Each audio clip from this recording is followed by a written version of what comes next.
दोस्तों सोचिए एक सैटेलाइट जो दिन हो या रात, बादल हो या साइक्लोन, जंगल हो या समुंदर, हर कंडीशन में अर्थ की क्लियर इमेजिंग कर सके।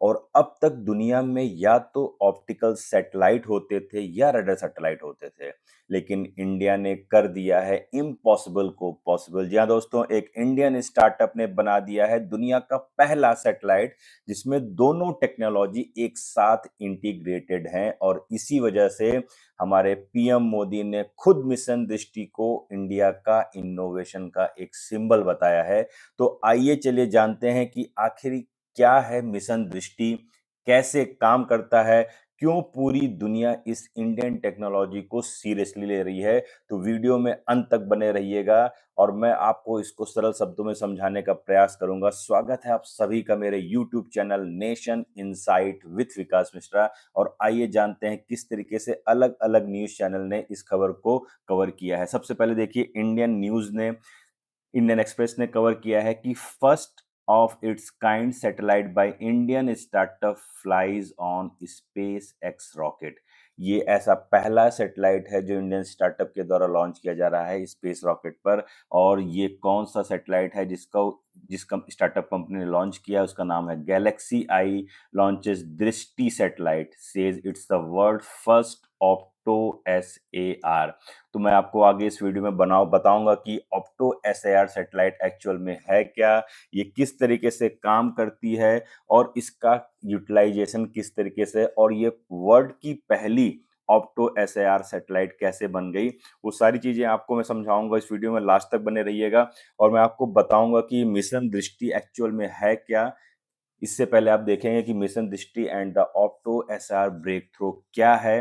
वो सारी चीजें मैं आपको दोस्तों बताऊंगा। और देखिए किस तरीके से हमारे देश के प्रधानमंत्री नरेंद्र मोदी ने इसको एक्स हैंडल पर अपने इसको कांग्रेट्स किया है कि mission Drishti by Galaxy Eye mark a major achievement in our space journey, the successful launch. दोस्तों जी हाँ दोस्तों, ये सक्सेसफुली लॉन्च हो गया है। और देखिए खबर है 3 मई की, 3 मई 2026 की है, launch of the world's first opto SAR। जो ये लाइन आप देख रहे हो दोस्तों, वर्ल्ड का फर्स्ट ऑप्टो SAR है। यही इसको एकदम यूनिक बनाता है इस न्यूज को। और the largest privately build satellite. और दूसरी खबर इसको ये कवर करती है कि पूरी तरीके से प्राइवेटली इंडिया की स्टार्टअप कंपनी जो बैंगलोर में है, उसने इसको सक्सेसफुली लॉन्च करवाया है। हालांकि लॉन्च ये फॉल्कन्स स्पेसएक्स की जो सैटेलाइट है उससे हुआ है। क्यों हुआ है मैं वो भी आपको बताऊंगा। और ये दोस्तों इंडिया के जो टेस्टामेंट ऑफ अवर यूथ का है, जो यूथ जो पहले सॉफ्टवेयर के लिए जाना जाता था, वो अब सैटेलाइट के लिए जाना लगेगा, passion for innovation and nation building के लिए जाना जा रहा है। तो ये सारी चीजें क्या हैं, इसके पीछे की क्या कहानी है, क्यों हिंदुस्तान ने फॉल्कन 9 स्पेस एक्स व्हीकल को यूज किया है, और क्या ये पूरी तरीके से इंडिजीनियस दृष्टि आई मिशन है, वो सारी चीजें इस वीडियो में समझने का हम प्रयास करेंगे और देखेंगे कि एक्चुअल में मिशन दृष्टि क्या है। तो आइए, इससे पहले बता देता हूं मैं आपको कि ये जो दुनिया का पहला वर्ल्ड फर्स्ट ऑप्टो SAR है, पहले इसके बारे में थोड़ा सा मैं आपको ब्रीफ कर दूं कि ये जो डेवलप किया गया है वो गैलेक्सी आई, जो बेंगलोर का ये एक स्टार्टअप कंपनी है, जिसका अगर ओरिजिन बोले, जो इसके फाउंडर मेंबर्स हैं वो IIT मद्रास के एलुमनाई हैं।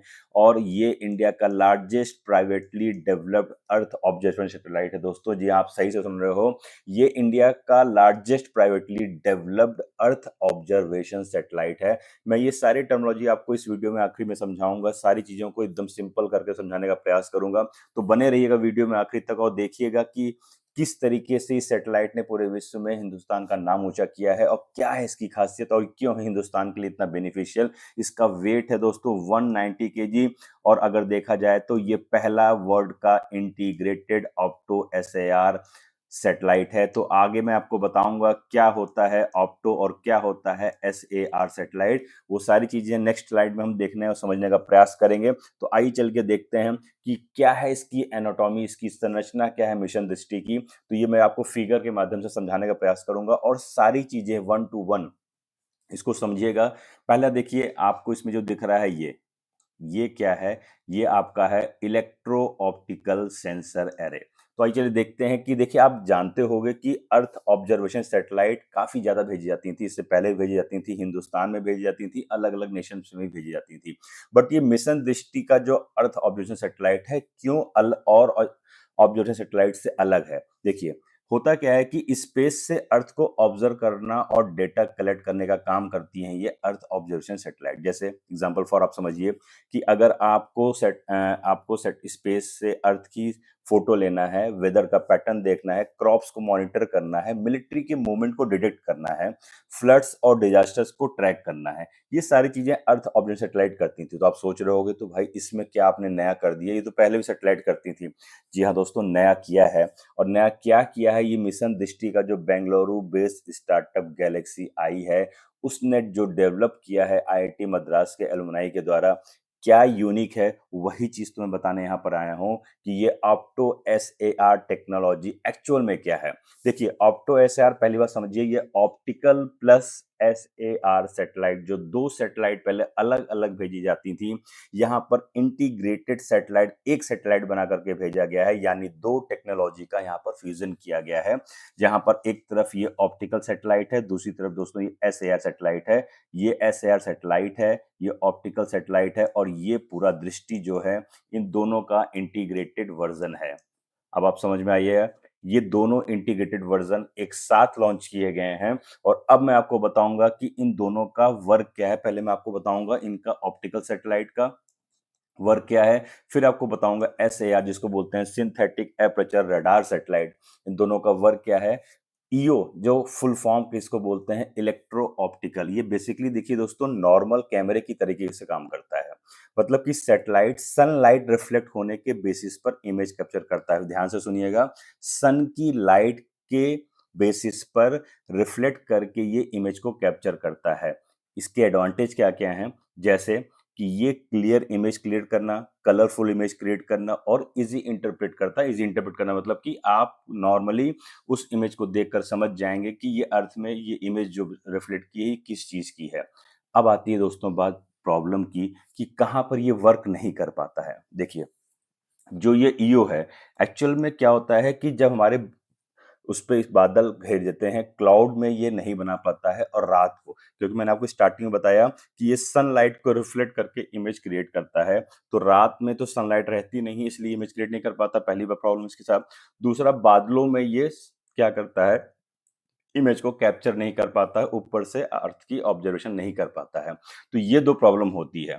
जैसे एग्जाम्पल फॉर मान के चलिए कि अगर काफी ज्यादा फ्लड आ जाता है या साइक्लोन आते हैं और उस टाइम पे क्लाउड भी रहे, तो ये कैमरा देख नहीं पाएगा कि फ्लड से होने वाले जो खतरे हैं, फ्लड से होने वाले जितनी भी डिस्ट्रक्शन हुई उसकी इमेज को क्रिएट नहीं कर पाएगा अगर बादल हैं तो ये इसकी कमी थी। ठीक है, अब आते हैं इस कमी को सॉल्व करने के लिए बनाया गया था सिंथेटिक एपर्चर रडार, एसएआर, जिसका फुल फॉर्म मैंने बताया सिंथेटिक एपर्चर रडार। एक्चुअली ये कैमरा नहीं होता है, ये रडार वेव्स भेजते हैं। ये क्या करता है, ये वेव्स भेजता है, रडार वेव्स भेजता है और रिफ्लेक्टेड सिग्नल्स रिसीव करता है। ध्यान से सुनिएगा, वहां पे सनलाइट पे क्या होती थी, इमेज क्रिएट होती थी।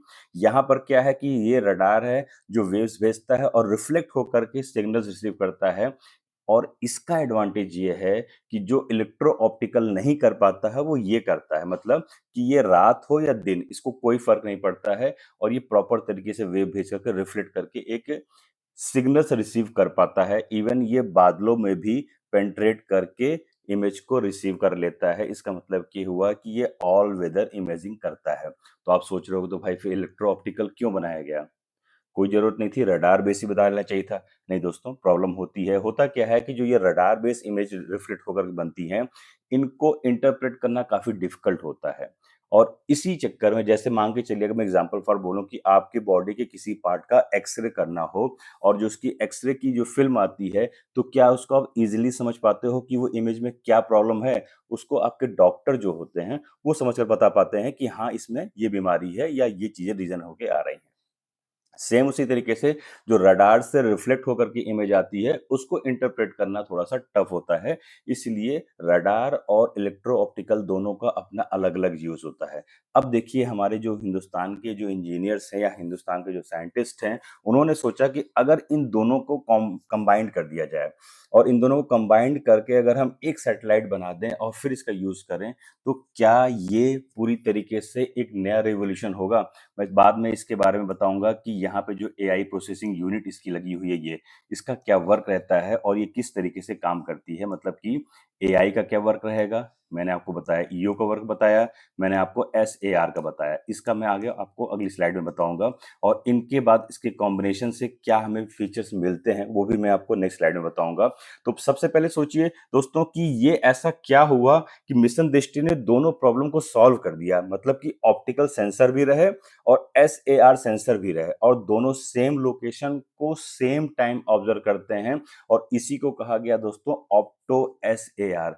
तो आप सोच रहे होगे भाई इसमें क्या है, इसको दुनिया के और लोग भी बना सकते हैं, हिंदुस्तान ने ऐसा क्या किया? नहीं दोस्तों, बना तो सकते हैं, लेकिन बनाने में क्या प्रॉब्लम आती है, पहले आइए आपको मैं वो बताता हूँ। देखिए होता क्या है, आप सिंपल वर्ड में देखिए, इस फिगर में देखिए कि अगर अभी तक क्या होता था कि कोई भी ऑप्टिकल और रडार सेंसर अलग एंगल से अर्थ को ऑब्जर्व करते थे। ध्यान से सुनिएगा कि अगर यहाँ पर आपको एक ऑप्टिकल सेंसर लगा हुआ है और दूसरी तरफ एसआर सेंसर लगा हुआ है। अगर आप दोनों को एक साथ इंटीग्रेट करोगे भी तो बट वो क्या होगा कि एक साइड में क्या लगा है, ऑप्टिकल लगा है, तो वो एक तरीके से आप देखोगे, ऊपर से देखोगे तो वो बैंगलोर को लोकेट कर रहा है, ठीक है?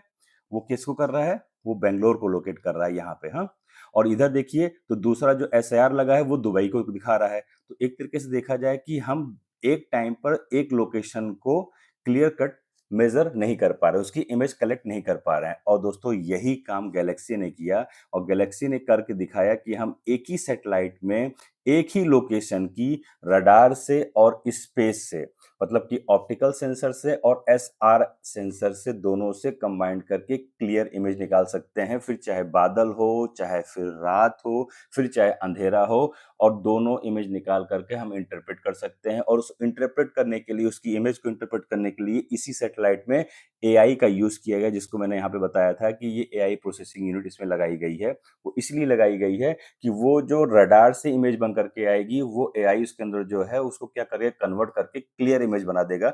आगे मैं सैटेलाइट को आपको दिखाऊंगा कि कैसे बनाता है। तो मतलब मिशन दृष्टि का जो रियल इनोवेशन है वो हार्डवेयर से ज्यादा सिंक्रोनाइजेशन टेक्नोलॉजी पर है दोस्तों, और यही सिंक्रोनाइजेशन टेक्नोलॉजी इसको यूनिक बनाती है, जो अभी तक कोई और नहीं कर पाया था। अब आप लोग समझ रहे होंगे कि गैलेक्सी आई ने प्रोप्राइटरी टेक्नोलॉजी बनाई जिससे दोनों सेंसर एक ही जगह सेम टाइम में देख सकते हैं। और यही इस मिशन का दोस्तों ब्रेक थ्रू मैं बोलूंगा कहा जाएगा, क्योंकि ऑप्टिकल और रडार सेंटर जो सेंसर्स होते हैं वो अलग एंगल से अर्थ को ऑब्जर्व करते हैं। जैसा कि मैंने आपको इस इमेज में बताया कि अगर दोनों साइड बाय साइड लगा दिए जाएं तो एक बेंगलुरु को दिखाएगा तो दूसरा दुबई को दिखाएगा। ये मैंने एक एग्जांपल फॉर दिखाया था कि किस तरीके से दोनों एक साथ काम नहीं कर सकते हैं, और गैलेक्सी ने वो चीज करके दिखाया, इंटीग्रेट करके दिखाया कि किस तरीके से एक साथ काम भी कर सकते हैं और किस तरीके से एसआर की जो रडार इमेज है उसको क्लियर करके एआई मॉड्यूल डिटेक्ट करके उसकी क्लियर इमेज बना भी सकता है। तो वो सारी चीजें दोस्तों इसमें इंटीग्रेट करके बनाई गई हैं। और अगर मैं आपको इन दोनों की कंपैरिजन दिखाऊं, कंपैरिजन क्या दिखाऊंगा, इसका दोनों का यूज बताऊं अगर, तो ऑप्टिकल सैटेलाइट में आपको जैसे मैंने बताया था कि डे और नाइट कैपेबिलिटी इसमें नहीं होती है, या तो डे में काम करता है, सनलाइट में काम करता है, पहली बार। रडार के साथ ये होता है वो दिन हो या रात दोनों में वर्क करता है। और ऑप्ट मतलब मिशन दृष्टि जो है इंटीग्रेटेड वर्जन, इसलिए क्या हो गया कि ये पूरी तरीके से इसमें यह फैसिलिटी है। क्लाउड पेनिट्रेशन की क्षमता में देखा जाए तो ऑप्टिकल में नहीं होती है, जैसे मैंने आपको बताया, बट रडार में होती है। और हमारा जो गैलेक्सी है, जिस मतलब जो दृष्टि आई है, इसमें ये फैसिलिटी है। तीसरी बात दोस्तों, ह्यूमन रीडेबिलिटी में देखेंगे तो जो ऑप्टिकल सेंसर्स होते हैं वो जो इमेज क्रिएट करते हैं उसको ह्यूमन रीडेबिलिटी के लिए यूजफुल रहता है, बट रडार की जो इमेज बनती है वो ह्यूमन रीडेबिलिटी के थ्रू नहीं होता है, इसके लिए एआई का यूज किया जाता है। और ये दोस्तों मिशन दृष्टि में ये भी आपको मिलता है। तो एक तरीके से देखा जाए तो अगर आप देखोगे तो ये तीनों चीजें आपको कहाँ पे मिल रही हैं, तो ये तीनों चीजें मिशन हमारा जो दृष्टि है, दृष्टि हमारा सैटेलाइट है, वहां पर मिल रही है, जिसको ऑप्टो एसएआर सैटेलाइट बोला जा रहा है। तो आगे चल के देखते हैं दोस्तों कि इसके क्या क्या हमें फीचर्स ऐसे हैं जिससे हमें अलग अलग जो हमारे फील्ड हैं, सेक्टर हैं, जहां पर हमको इसकी सुविधाओं का लाभ मिल पाएगा। जैसे कि मान के चलिए अब आप सोच रहे हो कि डिफेंस में कैसे हो? देखिए डिफेंस में क्या है कि बॉर्डर की मॉनिटरिंग जो रात को होती है, रात को अक्सर देखेंगे कि जब कोई दूसरे देश के जो पड़ोसी देश होते हैं, जब कभी अटैक करते हैं तो वो रात को करते हैं। आपको ध्यान होगा ऑपरेशन सिंदूर में भारत ने भी पाकिस्तान पर रात को अटैक किया था। हमारे जितने भी जेट फाइटर जेट थे, वो रात को अटैक किए थे। वो क्यों किए थे? क्योंकि जो सैटेलाइट होती हैं रात को उतनी अच्छी तरीके से इमेज को कैप्चर नहीं कर पाती हैं। तो यहाँ पर अब क्या होगा कि हमारे जो बॉर्डर है वो पूरी तरीके से सिक्योर्ड होंगे। एनिमी ट्रूप का मूवमेंट हम देख सकते हैं, मिसाइल्स की साइट्स को चेक कर सकते हैं, नवल की एक्टिविटीज को देख सकते हैं और सबसे बड़ी बात दोस्तों इन्फिल्ट्रेशन डिटेक्शन भी कर सकते हैं। तो इसका मतलब डिफेंस में ही सबसे ज्यादा इंपॉर्टेंट है। अब आप सोचिए एग्रीकल्चर में किस तरीके से इंपॉर्टेंट है। एग्रीकल्चर में देखिए जो सॉइल की मॉइस्चर से लेकर के क्रॉप की हेल्थ से लेकर के यील्ड की प्रेडिक्शन तक की जानकारी हम इस सैटेलाइट के माध्यम से प्राप्त कर सकते हैं। फिर मैरीटाइम के बारे में तो देखा जाए तो जो हमारे जो समुद्री जो हमारा इतना बड़ा एरिया है 15,000 से ज़्यादा किलोमीटर का एरिया जो हमारा साउथ का एरिया है, जहाँ पर हम इल्लीगल फिशिंग से लेकर के पायरेसी से लेकर के इंडिया की जो ओशन मॉनिटरिंग है उसको भी देख सकते हैं दोस्तों। और फिर अगर इंफ्रा की बात करें तो हम स्मार्ट सिटी से लेकर के रेलवे से लेकर के अर्बन तक के एक्सपेंशन को भी मॉनिटर कर सकते हैं। और सबसे बड़ी बात दोस्तों डिजास्टर मैनेजमेंट में फ्लड ट्रैकिंग से लेकर के फॉरेस्ट के फायर्स को लेकर के लैंडस्लाइड तक की जो भी एनोमलीज आएंगी, जो भी चीजें आएंगी उसको ये प्रॉपर तरीके से डिटेक्ट कर सकता है, इमेज उसकी क्रिएट कर सकता है और उसकी प्रॉपर इमेज को रिफ्लेक्ट करके हमारे पास भेज सकता है। तो इसकी अगर यूटिलाइजेशन की बात करेंगे तो इसकी यूटिलाइजेशन बहुत ही अच्छी है और इसीलिए ये अपनी तरीके से एक तरीके से यूनिक बना हुआ है। और इसके साथ दोस्तों जो एआई का इंटीग्रेशन मैंने आपको बताया कि गैलेक्सी आई का एक पावरफुल एस्पेक्ट जो एआई का इंटीग्रेशन है वो इसको यूनिक बनाता है। बट देखिए देखिए इसको मैंने आपको दिखाया था कि ये किस तरीके से इसकी बॉर्डर मॉनिटरिंग होती है। जैसे आपको पता है कि ये हमारा भारत नेपाल का बॉर्डर हुआ या फिर सबसे ज्यादा देखेंगे तो यहाँ पर सबसे ज्यादा जो घुसपैठी लोग आते हैं बांग्लादेश से आते हैं पश्चिम बंगाल में। तो अब और ये सारी जितनी घुसपैठ होती हैं जितनी भी चीजें होती हैं वो हमेशा रात को होती हैं। और रात को क्या होते हैं कि हमारे जो सेंसर हैं प्रॉपर तरीके से काम नहीं कर पाते थे और वो चीजें अब जा करके प्रॉब्लम सॉल्व होगी।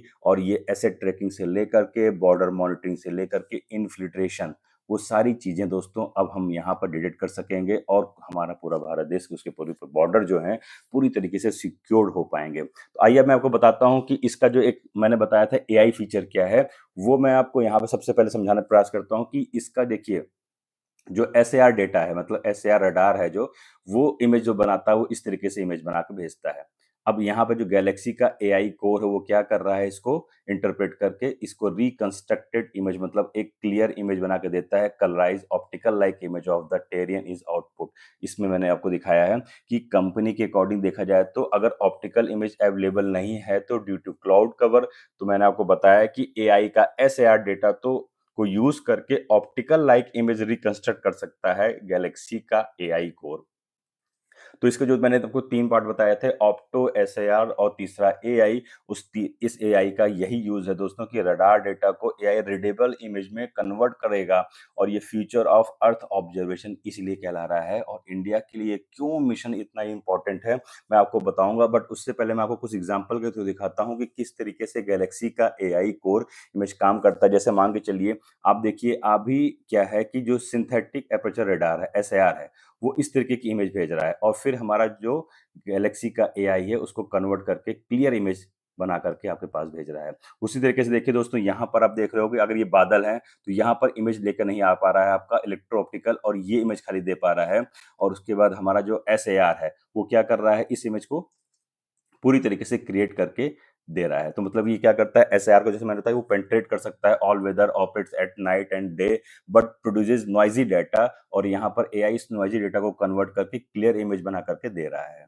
समझ में आ रहा है? जैसे आप एग्जांपल फॉर देखिए यहाँ पर एक तरीके से जो पहाड़ है उसकी एक्सरे इमेज बोल सकता हूँ रडार जो है दे रहा है। और यहाँ पे जो एआई है गैलेक्सी का एआई वो इसको देखिए किस तरीके से एक क्लियर इमेज बना करके भेज रहा है।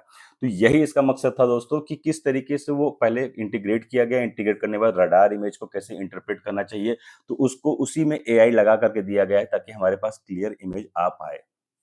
देखिए किस तरीके से फर्स्ट रेस्क्यू प्लानिंग करना है तो उसकी इमेज देखिए यहाँ पर। और यहाँ पे देखिए ब्लॉक ये जो बॉर्डर सिक्योरिटी नाइट का होता है उसकी इमेज कितनी क्लियर कट भेज रहा है कि कल के डेट में जम्मू कश्मीर में कोई भी इन्फिल्ट्रेशन अगर हो रहा है कोई भी घुसपैठ हो रहा है तो उस घुसपैठ को देखिए किस तरीके से क्लियर इमेज बना करके भेज सकता है। अब हमारी निगरानी और कितनी स्ट्रांग होगी, ये आने वाले वक्त पे आपको दिखेगा और हमारे बॉर्डर कितने सिक्योर्ड होंगे ये दिखेगा। तो इंडिया के लिए इसकी इंपॉर्टेंस की बात अगर करें दोस्तों, तो मिशन दृष्टि सिर्फ एक सैटेलाइट नहीं है, ये 3 रिवॉल्यूशन रिप्रेजेंट करता है मेनली। अगर मैं आपको बताऊं तो सबसे पहली बात तो आपको पता होगा कि प्राइवेट स्पेस रिवॉल्यूशन सबसे पहले आया है, जहां अभी तक इसरो ही सैटेलाइट बना करके लॉन्च करता था। अब हमारे कई प्राइवेट प्लेयर जैसे कि Skyroot, Agnikul, Pixxel, Dhruva space से लेकर के गैलेक्सी आई, ये सारे प्लेयर दोस्तों इस समय हमारे यहाँ हिंदुस्तान में काम कर रहे हैं स्टार्टअप के तौर पर, और काम ही नहीं कर रहे हैं, अच्छा काम कर रहे हैं और यूनिक काम कर रहे हैं। इसलिए प्राइवेट स्टार्टअप भी अब ग्लोबल लेवल के इनोवेशन कर रहे हैं। दूसरा सबसे इंपॉर्टेंट जो आप जानते हो, जिस पे पूरा हिंदुस्तान वर्क कर रहा है, आत्मनिर्भर भारत। इंडिया को फॉरेन सैटेलाइट डेटा पर डिपेंडेंसी कम करनी होगी। मिशन दृष्टि सोवरेन अर्थ जो ऑब्जर्वेशन सैटेलाइट की कैपेबिलिटी देता है, मतलब ये हुआ कि अब हम क्रिटिकल डेटा इंडिया के कंट्रोल में रहेगा। और तीसरा सबसे ज्यादा इंपॉर्टेंट इसका ये है कि न्यू स्पेस इकोनॉमी, मतलब कि फ्यूचर इकोनॉमी में डेटा न्यू ऑयल की तरीके से काम करेगा दोस्तों, जहां पर सैटेलाइट इमेजरी से हमें इंश्योरेंस, लॉजिस्टिक, डिफेंस कॉन्ट्रैक्ट से लेकर के एग्रीकल्चर एनालिटिक्स सब डिपेंडेंट होंगे और ये सारी चीजें हमारे पास होंगी। तो इसलिए मैंने बोला कि जो मिशन दृष्टि है ये रिप्रेजेंट कर रहा है 3 मैक्रो शिफ्ट में, जहां पर अब हमारे प्राइवेट प्लेयर एक अलग तरीके से काम कर रहे हैं और इसरो के साथ साथ अब हमारे प्राइवेट जो प्लेयर हैं, जो हमारे यंग इंजीनियर्स हैं, वो इस काम को पूरी तरीके से अंजाम तक पहुंचा रहे हैं। अब आप लोग के दिमाग में आ रहा होगा कि हमने स्पेस एक्स के सैटेलाइट को क्यों यूज किया। देखिए, इसका बहुत ही सिंपल सा आंसर है। इसको अलग तरीके से आप मत सोचिएगा कि the commercial logic of the launch satellite जो क्यों है, स्पेस एक्स ही क्यों उसका उसका खाली मेन 2 ही रीजन है। पहले बात तो ये कि जो स्पेस एक्स का जो फॉल्कन 9 सैटेलाइट है, वो कॉमर्शियल प्रैक्टिस के लिए ऑप्टिमाइज था फॉर कॉस्ट इफेक्टिव, और दूसरा रिलायबिलिटी। मतलब क्या हुआ, सिंपल वर्ड में बोलूं कि अभी भारत को अपना सैटेलाइट लॉन्च करना था और उस लॉन्च के टाइम पे फॉल्कन 9 भी उसको अवेलेबल था लॉन्च करने के लिए, पहली बात तो हमारे लिए कॉस्ट इफेक्टिव भी हो गया कि अलग से हमें सैटेलाइट भेजना नहीं पड़ा। फॉल्कन 9 जा रहा था स्पेस एक्स का, बोले भाई हम आप मेरा भी लेके चले जाओ। दूसरा क्या था, अवेबिलिटी। जैसे मैंने बताया कि अवेबिलिटी और रिलायबिलिटी वो दोनों एक साथ हमें मिल रही थी, इसलिए हमने जो फॉल्कन 9 सैटेलाइट है, जिस व्हीकल है जो स्पेस एक्स का है, उसको हमारी इस सैटेलाइट जो इंडिजीनियस पूरी तरीके से 100%, मतलब कि जो आप इसको देखिए कि जो हमारी जो ऑप्टोसैट टेक्नोलॉजी पूरी तरीके से इंडिया के द्वारा डेवलप किया गया है, ये पूरा हिंदुस्तान का है। मतलब एक तरीके से देखा जाए तो सैटेलाइट हमारी है, बस खाली जो व्हीकल है वो किसकी है, वो स्पेस एक्स की फॉल्कन 9 ये कॉमर्शियल एक तरीके से व्हीकल है, बट जो सैटेलाइट यूज की गई है वो इंडियन यूज की गई है। और मैंने आपको बताया कि ये स्पेस एक्स का जो फॉल्कन 9 है वो कॉस्ट इफेक्टिव और रिलायबल था। सैटेलाइट इंडिया है, लॉन्च सर्विस फॉरेन है, यूज करना एक तरीके से ये नॉर्मल कॉमर्शियल प्रैक्टिस होता है। ये यूएस की कंपनियां भी कई बार ऐसा होता आपने देखा होगा कि उनकी सैटेलाइट हमारे द्वारा जो हमारे जो पीएसएलवी हैं या एलवीएम उनके द्वारा भेजी जाती। होता क्या है, जैसे मान के चलिए कि हम 5-6 सैटेलाइट भेजने के लिए कैपेबल हैं और हमारे पास अभी 4 हैं, 2 हमारे पास स्पेस बचा हुआ है। तो दूसरी कंट्री से हमारे कोलैबोरेशन रहते हैं, वो बोलते हैं ठीक है अभी आप जा रहे हो तो हमारे भी 2 सैटेलाइट ऊपर ले जाकर के भेज दीजिए। बस इससे ज़्यादा कुछ और हमने उनकी कोई टेक्नोलॉजी को यूज़ नहीं किया, और ऐसा नहीं कि हमारे पास कैपेबिलिटी नहीं है कि हम अपने सैटेलाइट को स्पेस पर भेज नहीं सकते हैं, ऑर्बिट पे भेज नहीं सकते हैं, ठीक है। तो स्पेस एक्स का यूज़ क्यों किया गया ये समझ में आ गया। अब आइए चल के देखते हैं कि हमारा फ्यूचर प्लान क्या है। गैलेक्सी आई का देखिए टारगेट है कि 2030 तक 10 सैटेलाइट का कॉन्स्टलेशन बनाना, मतलब कि ऐसी 10 सैटेलाइट हम लॉन्च करेंगे 2030 तक। और कॉन्स्टलेशन का मतलब जैसे आपको पता ही होगा कि मल्टीपल सैटेलाइट्स का एक नेटवर्क बनाएंगे। इस तरीके से हम मल्टीपल सैटेलाइट्स का एक नेटवर्क बनाएंगे। इसके बेनिफिट ये होंगे दोस्तों कि हायर रिविजिट फ्रीक्वेंसी मिलेगी, मतलब कि सेम लोकेशन को बार-बार जल्दी ऑब्जर्व हम कर सकते हैं, ताकि हमें एक क्लियर इमेज मिल सके और उस क्लियर इमेज से हम डिटेक्ट कर पाएँ कि कहाँ पर क्या प्रॉब्लम है, कहाँ पर उसका क्या सॉल्यूशन निकल सकता है। एक तरीके से मतलब कह सकते हो कि 10 सैटेलाइट अगर एक साथ काम करेंगी तो हमारे पास क्लियर इमेज निकालने की हर टाइम की हर एक लोकेशन के पास एबिलिटी प्रॉपर तरीके से मौजूद रहेगी। ठीक है? तो अगर मैं बोलूं कि मिशन दृष्टि ने प्रूव कर दिया है कि इंडिया अब सिर्फ लॉन्च सर्विस तक लिमिटेड नहीं है। India now creates frontier technology. तो आज दुनिया इंडिया को सिर्फ सॉफ्टवेयर नहीं दोस्तों, डीप टेक इनोवेशन हब के रूप में देख रही है। और शायद यही वजह थी कि पीएम मोदी ने भी, इसे मैंने आपको स्टार्टिंग में बताया था कि यूथ ड्राइवन नेशन बिल्डिंग का सिंबल बताया था। उसकी वजह यही थी कि हमारी यूथ जो है अब सॉफ्टवेयर के बाद अब इनोवेशन में सैटेलाइट की दुनिया में भी पूरी तरीके से अपने पैर जमाने के लिए तैयार हैं। और वो दिन दूर नहीं जब हिंदुस्तान पूरे वर्ल्ड के सबसे नंबर वन इंजीनियर्स डेवलप करेगा, जो स्पेस टेक्नोलॉजी पे इतनी अच्छी तरीके से काम कर करके दिखाएंगे। तो अगर मैं आपको कहूं कि डिफेंस, जियोपॉलिटिक्स, टेक्नोलॉजी और यूपीएससी रिलेवेंट एनालिसिस अगर आपको चाहिए तो हमारे चैनल नेशन इनसाइट विद विकास मिश्रा को सब्सक्राइब करिए और कमेंट करके आप बताइएगा कि क्या इंडिया फ्यूचर में प्राइवेट स्पेस सुपर पावर बन सकता है। जय हिंद।